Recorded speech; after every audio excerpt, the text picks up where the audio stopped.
I've had the honor of standing on this House floor every year to remember what our history is and to tell my personal history relative to this Executive Order 9066.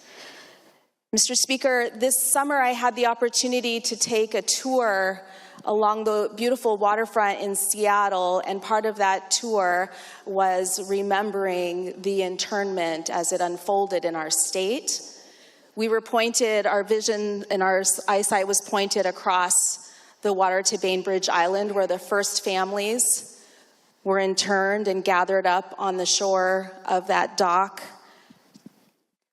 It was a test, Mr. Speaker. It was a test of how compliant, how loyal those Japanese Americans would be at that moment. It was also a test of how well and how efficient internment can take place when folks are loyal and compliant. Mr. Speaker, I appreciate our opportunity to return to this floor every year and say words like, never again, never forget. And I have come to this floor before on this day of remembrance with a sense of hope and inspiration from what I see. But today I stand here in personal struggle.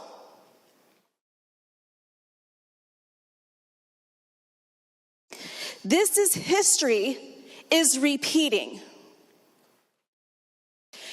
Just over 50 years ago, Mr. Speaker, Federico Chavez Jurado was picking strawberries in a Japanese-owned farm in California.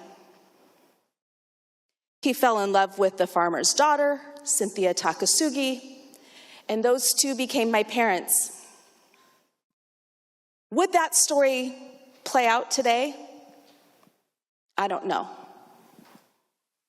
And this is why I stand here in personal struggle on the floor today.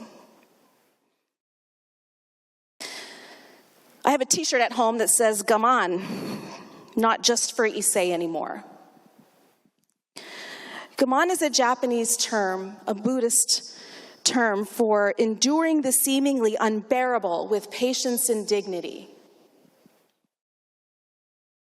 It's a descriptor for people who persevere, who show patience.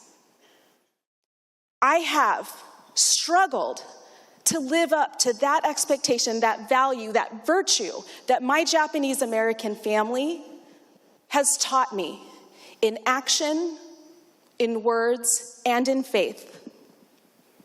But I struggle today because the rest of my family is experiencing something very different, a repeated history. I had my daughter in my office this morning and I asked her, what am I supposed to say today? And she asked, what is going to be your call to action? I am a biracial woman of a Chicano father and a Japanese American and Hispanic mother. And my children are multiracial children who know how important this moment in this country is. On behalf of my daughter's call to action for this moment, it is for everyone, every American, to recognize that at this moment, we're acknowledging that 120,000 Japanese Americans were interned, and at this very same moment as I stand here, 70,000 families are also in detention, 74% of which have no criminal history. So I stand here in personal deep struggle, a woman of faith who asks myself, who would Jesus round up? This is a moment where we must rise and take action, not just remember.